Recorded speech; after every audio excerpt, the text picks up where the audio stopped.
Ayun. May question dito sa side po ng mga nambubuli, biktima rin po ba sila?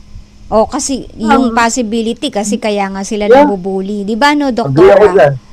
Pwede nating i-consider 'yon. Pwede Ah. nating i-consider 'yon, but then of course hindi natin pwedeng lalahatin, you know. Yan. But it is always a reason na mag-iisip ka na pwede ngang mangyari 'yan. Yes, oo. Mm-mm. Nako, sana lang ma-lesson na yung mga ganito, 'di ba no, Doc Pao? Kasi Yes, it's successful, hanggang actually. dadalhin nung ibang mga bata ito hanggang sa tumanda sila and later on posibleng ganun din ang gawin nila Broken sa sila. anak nila. They will grow up na broken sila. Yeah, that's the Diba? problem, Kabahagi and Doktora, is if it is not dealt with, and we do not in any way intervene for therapies to help them manage and cope with it, they Yes. will grow broken.